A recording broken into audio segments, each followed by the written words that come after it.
Continuing where I left off. Chapter 11.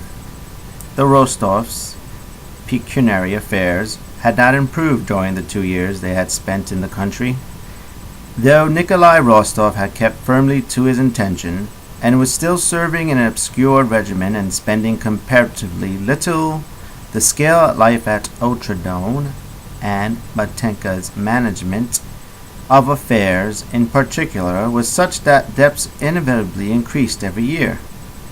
The sole expedient clearly presenting itself to the old count was to apply for a government post, and he had come to Petersburg to seek one, and also, as he had said, to let the girls have one last fling.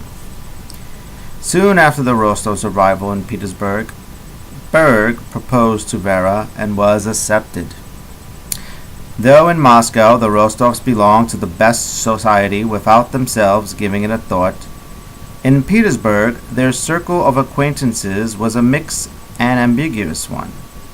In Petersburg they were provincials, the very people they had entertained in Moscow, without inquiring to what set they belonged, here looked down on them. The Rostovs lived in the same hospitable way in Petersburg as in Moscow, and the most diverse people met at their suppers.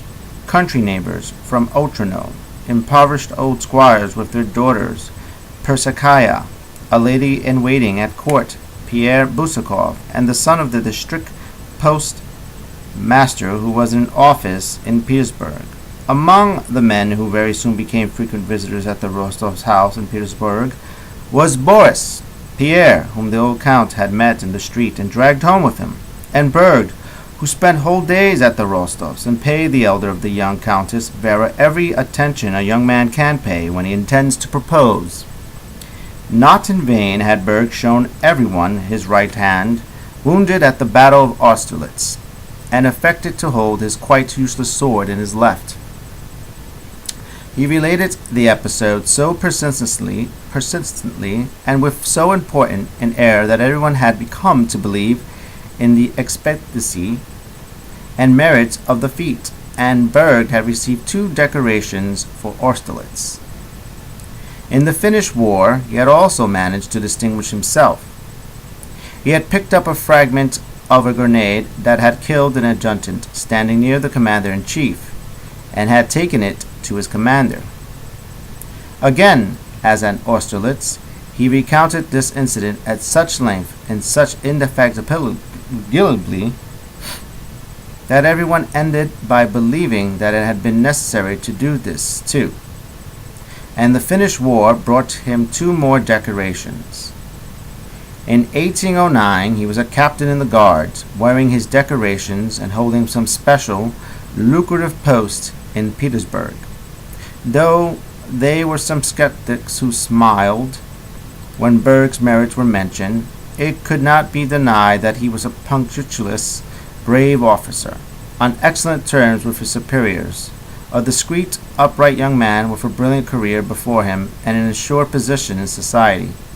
4 years before, meeting a German comrade in the patio of a Moscow theater, Berg had pointed out Vera Rostova to him and said in German, "That girl shall be my wife," and from that moment he determined to marry her. Now in Petersburg, having considered the Rostov's position and his own, he made up his mind that the time had come to propose.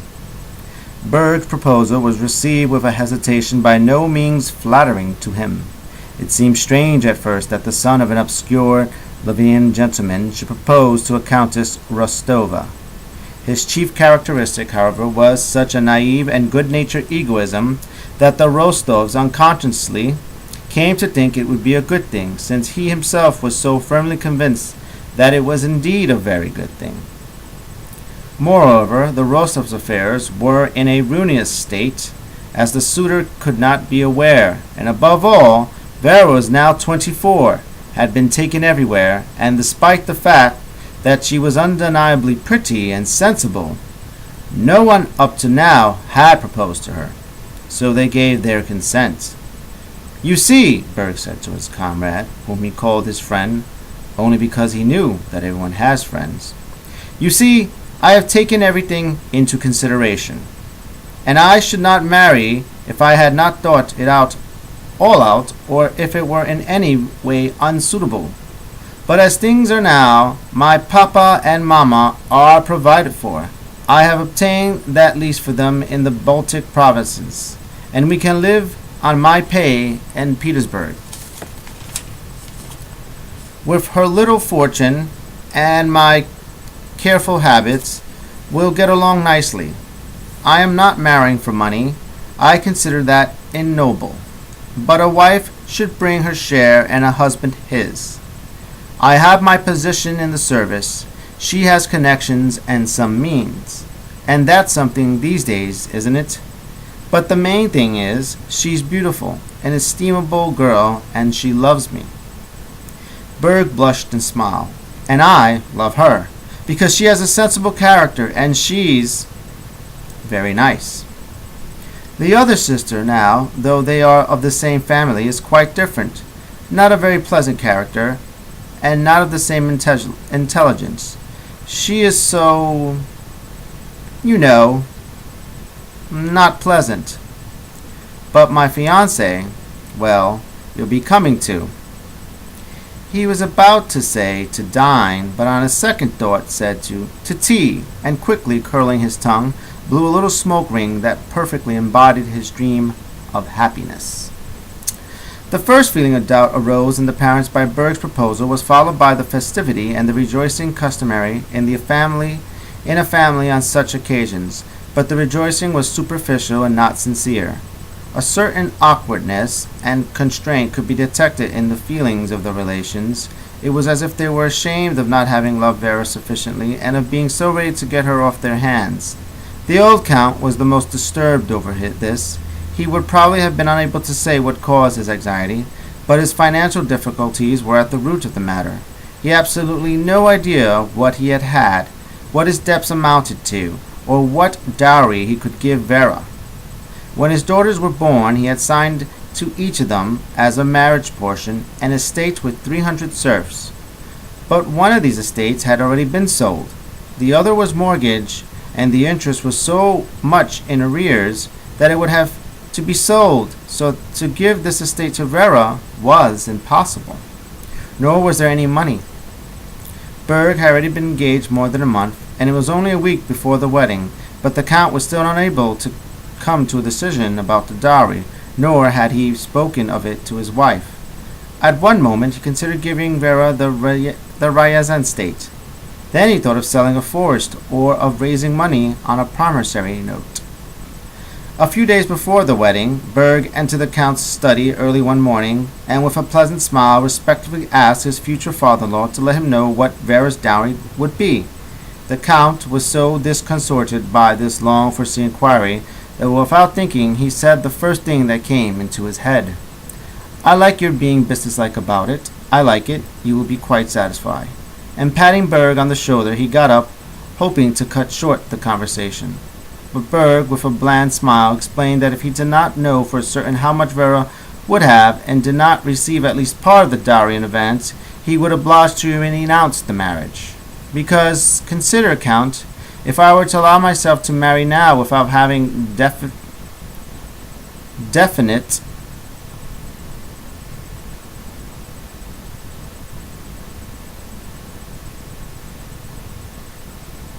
means to support my wife, I should be acting very badly. The conversation ended by the Count, who wished to be generous and to avoid further importunity, saying that he would give a promissory note for 80,000 rubles. Berg smiled gently, kissed the old Count on the shoulder, and said that he was very grateful, but that it was impossible for him to make arrangements for his new life without receiving 30,000 in cash. "Or at least 20,000, Count," he added, "and then a note for 60,000. Yes, to be sure," said the Count hurriedly. "Only excuse me, my dear boy. I'll give you 20,000 and a note for 80,000 as well. That's what I'll do now. Now kiss me." Chapter 12. Natasha was 16. It was the year 1809, the very year to which he had counted on her fingers with Boris after they had kissed 4 years ago.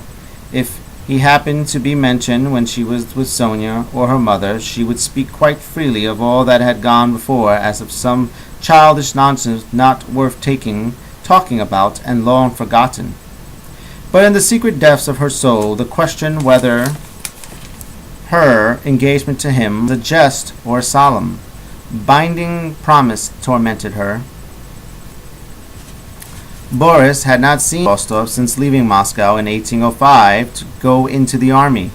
He had been in Moscow several times and had passed near Otrino, but had never been to see them. It had sometimes occurred to Natasha that he did not wish to see her, and this was confirmed by the aggrieved tone in which her elders spoke of him. Nowadays, old friends are soon forgotten, the Countess would say when Boris was mentioned. Anna Mikhailovna's visits to him had been least frequent of late. There was a marked dignity in her manner toward them, and she never failed to speak rapturously and gratefully of her son's merits and of the brilliant career on which he had embarked. When the Rostovs arrived in Petersburg, Boris called on him. It was not without emotion that he drove to their house. His memories of Natasha were his most poetic recollections. Nevertheless, he went to call on them with the firm intention of letting both her and her parents clearly understand that the childish relations between Natasha and him could not be considered binding on either of them. He had a brilliant position in society thanks to his intimacy with the Countess Besakov, a brilliant position in the service thanks to the patronage of an important personage whose complete confidence he enjoyed, and had recently conceived the plan to marry one of the richest heiresses in Petersburg, a plan which might very easily be realized. When Boris entered the Rostovs' drawing room, Natasha was in her own room. On hearing of his arrival, she almost ran into the drawing room, flushed and beaming with a more than cordial smile. Boris remembered Natasha as the little girl he had known 4 years before, in a short dress with flashing black eyes under her curls and a hilarious childish laugh. He was confused with a quite different Natasha appeared, and his surprise and admiration was apparent. The expression on his face delighted Natasha. "Well, would you recognize your mysterious little playmate?" asked the Countess. Boris kissed Natasha's hand and said that he was astonished at the change in her. "How pretty you have grown!" "I hope so," was the response in Natasha's laughing eyes. "And does Papa look older?" she asked. Natasha sat down and, taking no part in Boris' conversation with her mother, silently and minutely scrutinized her childhood suitor. He felt the weight of that steady, affectionate gaze, and now and then stole a glance at her. His uniform, his spurs, his tie, and the way his hair was brushed were common ill thought in the latest fashion. This Natasha noticed at once. He sat slightly sideways on a low chair next to the Countess, with his right hand smoothing the most immaculate of gloves that fitted his left hand like skin. While he talked with a singularly refined compression of the lips about the festivities of the highest Petersburg society, recalling with faint irony the old days in Moscow and their Moscow acquaintances. It was not by chance, Natasha felt, that in speaking of the highest aristocracy, he alluded to an ambassador's ball he had attended and to invitations he had received from NN and SS. Natasha sat the whole time without speaking, looking at him from under her brows. Her gaze made him more and more uneasy and confused. He kept turning to her and breaking off what he was saying. After staying no more than 10 minutes, he stood up and took his leave. The same curious, challenging, rather quizzical gaze was fixed on him. After his first visit, Boris said to himself that Natasha still attracted him as much as ever, but that he must not yield to this feeling, because to marry her, a girl without fortune, would be to ruin his career, while to renew their former relations without intending to marry her would be dishonorable. He resolved to avoid seeing Natasha, but despite this resolution, he came a few days later and began calling often and spending whole days at the Rostovs. It seemed to him that it was essential for him to come to an understanding with Natasha, to tell her that the past must be forgotten, that in spite of everything, she could not be his wife, that he had no means, and they would never let him marry him. but he always failed to do so and felt awkward about broaching the subject. Every day he became more and more entangled. It seemed to her mother and to Sonya that Natasha was in love with Boris as she had been before. She sang his favorite songs to him, showed him her album, made him write in it, and would not allow him to allude to the past, making him feel how delightful the present was. Every day he went away in a fog without having said what he meant to say, not knowing what he was doing, why he continued to go there, or how it would end. He gave up visiting Ellen, received reproachful notes from her every day, and yet continued to spend whole days together at the Rostovs. Chapter 19. One night, when the old countess in her nightcap and peignoir, without her false curls, and with only her poor little knob of hair showing under the white calico cap, knelt sighing and groaning on a rug and bowing to the floor in prayer. Her door creaked, and Natasha, also in peignoir, her bare feet in slippers, and her hair in curl papers, ran in. The countess looked up and frowned. She was finishing her last prayer. "And if this bed shall be my bier..." Her devotional mood was dispelled. Natasha, flushed and eager, stopped suddenly when she saw her mother in prayer, made a little courtesy, and unconsciously put out her tongue as if chiding herself. Seeing that her mother was going on with her prayers, she ran on tiptoe to the bed, pushed off her slippers by sliding one little foot against the other, and sprang onto the bed the countess feared might become her bier. It was a high feather bed with 5 pillows, each smaller than the one below. Natasha jumped on it, sank into the feather bed, rolled under to the wall, and began snuggling down under the quilt, tucking herself in, drawing her knees up to her chin, then kicking out with a barely audible giggle as she alternately covered her head and peeped out at her mother. The countess finished her prayers and came to the bed with a stern expression, but seeing that Natasha's head was hidden, her face assumed its faint, kindly smile. Come, she said. "Mamma, can we have a little talk?" "Yes," said Natasha. "There now. One on your throat. One more, and that's all." And she threw her arms around her mother's neck and kissed her under the chin. Though she appeared to treat her mother somewhat roughly, Natasha was so sensitive and so deaf that however she clasped her mother, she always managed to do it without hurting, discomforting, or displeasing her. "Well, what is it tonight?" asked her mother, arranging her pillows and waiting till Natasha, who had already rolled over a couple of times before settling down beside her under the quilt, had drawn out her hands and assumed a serious expression. These visits before the Count came home from his club at night were one of the greatest pleasures of both mother and daughter. "What is it tonight?" "And I want to talk to you about..." Natasha covered her mother's mouth with her hand. "About Boris, I know," she said seriously. "That's what I've come about." "Don't say it. I know." "No. Do say it." She took away her hand. "Go on, Mamma." "He's nice, isn't he? Natasha, you are 16 years of old. At your age I was married. You say Boyer's nice. He is very nice, and I love him like a son. But what then? What are you thinking of? You've completely turned his head. I can see that." As she said this, the countess looked around at her daughter.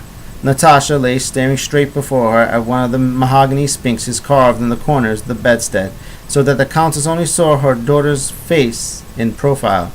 She was struck by its serious, intent expression. Natasha was listening and considering. "Well, so what then?" she said. "You have completely turned his head. Why?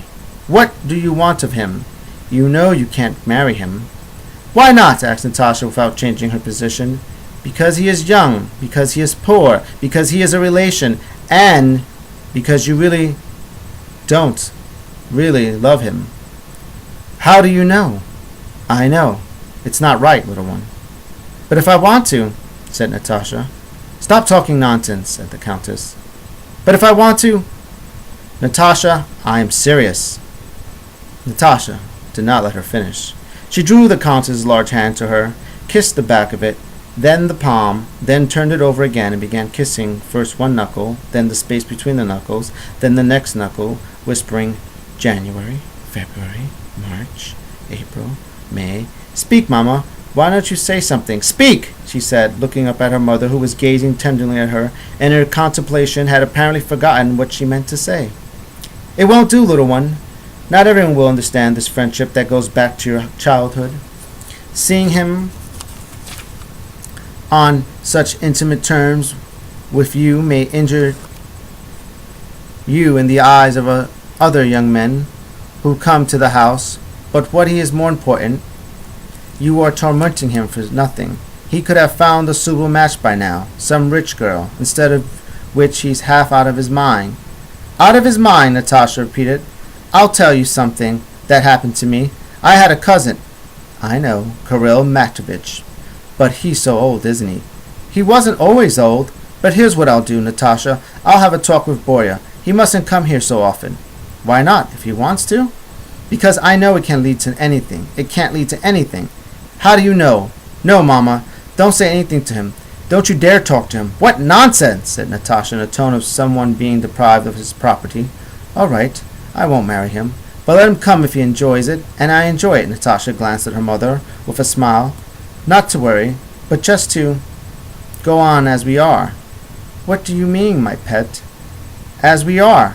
Well, if I really shouldn't marry him, we can just go on as we are." "As you are," repeated the Countess, shaking all over, as she unexpectedly broke into a genial elderly laugh. "Don't laugh! Stop now!" cried Natasha. "You're shaking the whole bed. You're just like me, an awful giggler. Stop it!" She seized both the Countess's hands and kissed one knuckle with the little finger, saying June, and went on kissing July, August, on the other hand. "Mama, is he terribly in love? What do you think? Was anybody ever so much in love with you? And he's very sweet, really very sweet. Only not quite to my taste. His narrow's like the dining room clock. Do you understand? Narrow, you know, grey, pale grey." "What nonsense you're talking," said the Countess. "Don't you understand?" Natasha continued. "Nikolai would understand. Besakov now is blue, dark blue, and red, and foursquare." "You're flirting with him too," said the Countess, laughing. "No, he's a Freemason, I found out. He's terribly nice, dark blue and red." "How can I explain it to you?" "Little Countess," the Count's voice was heard outside the door. "You're not asleep?" Natasha jumped out of the bed, snatched up her slippers, and ran barefoot to her own room. It was a long time before she could get to sleep. She kept thinking that no one could understand all the things that she understood, and all that was in her. "Sancha," she wondered, glancing at the curled-up sleeping kittens with her enormous braid of hair. "No, how could she? She's virtuous. She fell in love with Nikolai, and that's all she cares about. Even Mama doesn't understand.